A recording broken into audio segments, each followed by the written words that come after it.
Missing Link is a 1988 released prehistoric adventure film directed by Carol and David Hughes. It's our last prehistory film. It is, yeah. So we've now travelled all the way back 1,000,000 years ago when ape men were still wandering around, or Australopithecus robustus, as our main character in this. Nicely pronounced Thanks. was known. He's sort of one of the last, or maybe the last of his kind. Yeah, we meet this sort of ape man guy. He's just chilling out on the plains of Africa, watching the animals.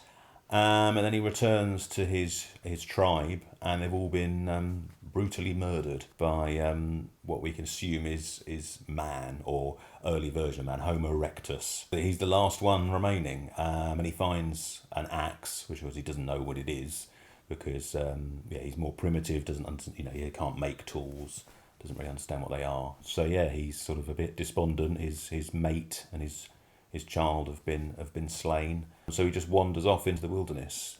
We're not sure whether he's sort of looking for the humans to get revenge, or whether he's trying to avoid them, because we keep seeing footprints which he kind of sniffs and investigates. To be honest, he's more worried about running away from lions and other man-eating things. Yeah, he sort of meanders through the film, not doing much. No, it doesn't. Until it ends. Most of the plot is just him wandering around watching animals. It is. Yeah. That's kind of it. That is it for the plot. Oh, and there's narration by the lovely Michael Gambon telling us what's going on. So, I mean, I suppose the thing to say really about it is the filmmakers, Carol and David Hughes, are both lifelong documentary filmmakers. I think they've done a lot of work for National Geographic. I mean, it is essentially a documentary with a man in a hairy suit, yes, wandering through the outdoors.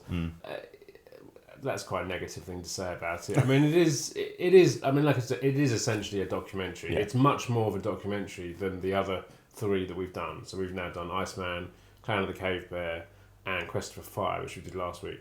And this is what I have said in all of them. I think that there are moments in all of them which feel a bit documentary-like. And maybe that's obviously down to the way they've been filmed, but obviously it's a look back, to another time. So a lot of them have got that feeling to them, whether that's intentional or unintentional. Whereas this film, it's clearly more intentional. You have a narrator, you have Michael Gambon doing a perfectly good narration. He's not really in it enough. He's hard. He kind of crops up occasionally. Yeah, after sort of the halfway mark, I kind of thought, hold on, we haven't heard from him for about half an hour. No, but he does it quite. He's a very soothing voice. I mean, he could have had a career as a kind of somewhat David Attenborough, I think, doing this, because I thought it was very, he does it perfectly well. But obviously having him narrate, not necessarily what's going on screen, but narrating the kind of the plot for you, gives you that feeling of a documentary. But then just the way it's been filmed, it is filmed like a wildlife documentary. Yeah. It's filmed. There's lots of, you're watching animals either attack each other or look after their young, or drinking water, or just wandering around the desert, or the plains. You got slow motion footage later on in it with you've got like toads playing, or like very large toads, and they're kind of doing these weird backflips in the water, which is quite odd to look at. I mean, if you're a fan of wildlife documentaries, This is great. It was kind of odd because it looked beautiful as it would. They clearly know their trade of making wildlife documentaries. So it looks beautiful, and in fact, a lot of the shots are almost experimental. A lot of the shots, there's lots of sunset silhouettes of animals on great big, like red suns and yellow suns, and there's a really nice moment where there's rain and there's kind of everything almost goes black and white, which is really nice to look at. But then the presence of Peter Elliott, who we actually spoke about last week, so he plays the ape man in this film. In the suit, great suit done by Rick Baker, which is wonderful to look at. But it's a bit odd because I don't know. I couldn't quite. He felt a little bit out of place because obviously you're watching animals that are modern. You're not watching. Although these animals have been around for millions of years, you're watching modern day. Yeah. So he's kind of wandering through. It's modern day. I don't know. Because he's a bit odd as well. I mean, and I don't mean that negatively. I mean, a lot of it he's kind of. I think I said because we watched it together. It was like, he's kind of the last of his race, but he looks like he's almost like he's a stranger in a strange land. I mean, they do say that he's going places his tribe have never been. Yeah, before. he sees things that he's never So seen. he's seen yeah. things that he's never seen before. But you're like, I don't know. There was something off about his character in that world to me. And he kind of a lot of the time he's kind of laughing. He's a bit like a child. He's a bit childlike, isn't he? And maybe that's why it's a bit strange. I mean, obviously, a lot of it is like, I don't know if it's stock footage or, they obviously went out and filmed a lot of wildlife. There's definitely shots where he is there with, there's zebras in the background. You can see there's animals in the foreground, he's in the midground, and then there's other animals in the background. So he's definitely there with them. But there's other shots where he's reacting to something that you've just seen. There's like a lion attacking something, and he's reacting to that. But it's obviously reacting to nothing. There's nothing there. He's not actually watching that in real time. Yeah. And there's several moments when it feels like that, and it almost feels like he's watching the nature documentary with you, rather than actually being in that scene. I mean, there's quite a few like big close-ups of his face. This somewhat Bigfoot looking. He does look a little bit like Bigfoot. I'm talking about the film Bigfoot and Henderson, which I think was also done by Rick Baker. So hence why that seems a little bit similar. But there are moments where he'll see something, but you just get a massive close-up of his face, kind of like making these kind of weird facial movements, which is a little bit, not off-putting, but it's a bit strange. I don't know. It was certainly a brave film to make. Definitely. And that's probably why it flopped at the box office, because, when you take risks, a lot of the times they don't pay off. It caught my attention to begin with. I was invested in his character. Obviously, feel bad for him that his tribe has been slaughtered. I mean, it's not completely dissimilar to Iceman, because that's basically the same thing that happens. His whole village is destroyed and murdered, and he's on his own. It then just turns into this meandering wander through the plains, which is fine for a while, but the sort of midway point, I started to lose patience with it, because yes, all this nature stuff is beautiful and it's very well photographed, and his movement and the suit is very good, but it's like, something else needs to happen now. I can't watch him, react to something else for the 10th time. I need the plot, what there is of it, to move on a little bit. But I'd say, the first sort of 15, 20 minutes, good, and the last maybe sort of 15, 20 minutes, good. But the rest in between, it will kind of just repeated itself. Yeah, there's a moment in there where he's in a cave, and he goes to sleep. And there's like a sidewinder snake kind of comes in, and there's also a lizard in the scene as well. And the snake gets closer and closer to him, and you're like, oh, something's going to happen here, and nothing actually does happen. He actually just moves, and he like knocks the snake away, and the snake goes off, and that's it. And it's like, okay. I mean, it just felt like clearly it's an experiment. It's an experimental film, which is great, and that's absolutely fine. It just didn't really work for me, because it just didn't feel if it was it being a documentary film, a straight documentary film, or was there some kind of plot? Because you've essentially got an actor in there. Yes, Peter Elliott is famous for being an ape.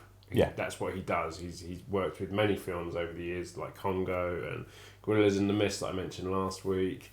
And I think he was the gorilla in Fierce Creatures, the sequel to Fish Called Wanda. So, he's cropped up in many films all over the world being an ape, because I think it's, in his own words, it's safer to use someone like him than it is to actually use an actual ape, because they're very vicious and very dangerous animals. They're also very clever as well. So, not a great mixture, I think, when with filmmakers.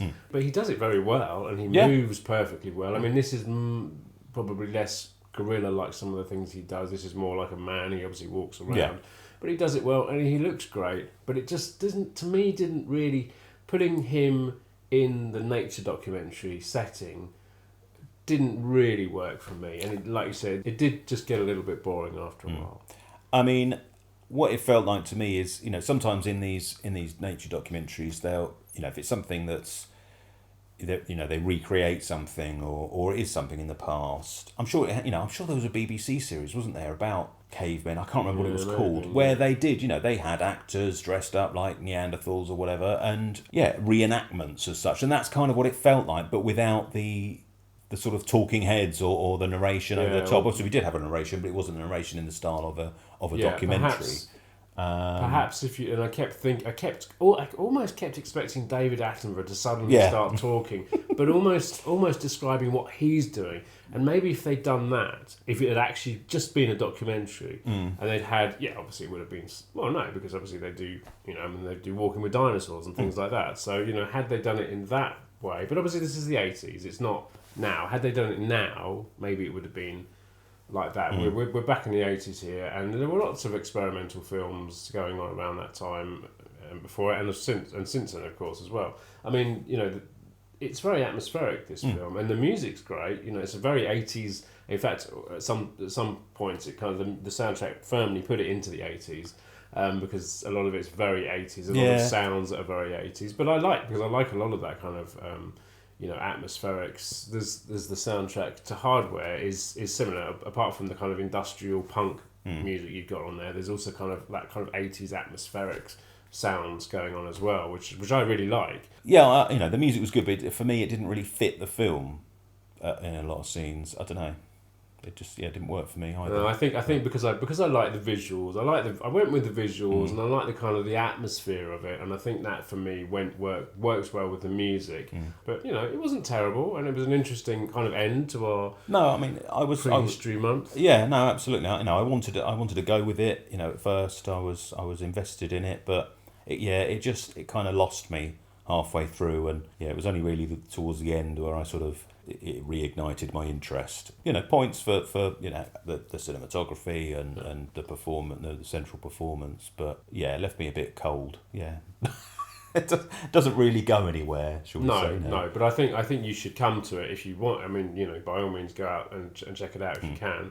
But I think you need to come to it knowing it is more an experimental documentary than it is. It's certainly nothing like what we did previously. Really. No. I mean, they are essentially films with plots to a point. But they feature actors, well, as this one does as well. But this is definitely more kind of an avant-garde experimental documentary film, I think, as opposed to a film narrative that you would usually expect. But so we watch this together, but we don't have this one on. A lot of these films are quite hard to find. Yeah, actually. I mean, this doesn't appear to. There's certainly no Blu-ray release. I couldn't even find a DVD release. I mean, there must be one somewhere, but no. I mean, you can rent it or buy it on Amazon Prime. Digitally. Yeah, it's streaming, but not really. Not physically that I could find. But it'd be interesting to, if there was a physical release, to have some sort of behind-the-scenes stuff. Maybe a bit of insight to the making of it and stuff like that. But or some interviews with the filmmakers. I think they're still around working. Well, Peter Elliott. I mean, he's I found a couple of interviews. I saw there was something he was doing. I found on YouTube. He was doing an interview about a play where they were using humans, actors being apes, and he was obviously teaching them. He was coaching them to be apes, and he was just kind of talking about what he does and how he does it and why he does it. And he's a bit eccentric, I think. Funny guy, but clearly very good at what he does. Yeah. But I think it'd be quite nice to just get in it slightly more, because there's not really much about this film out there at all. Missing Link is kind of the film in itself in a way is kind of a missing link. There's not a lot of information out there about it, and I think it would be quite interesting. I mean, there's a huge amount going on for them to really tell about the film, but obviously it's a film. It's got a past to it. The reasons why they made it would be quite interesting to hear. So that was Missing Link, and as always, if you enjoyed the video, let us know in the comments below. Hit the subscribe button up there, and don't forget to push the bell for notifications. There's other videos to check out over there. Come and find us on social media, and join us again next week for another video.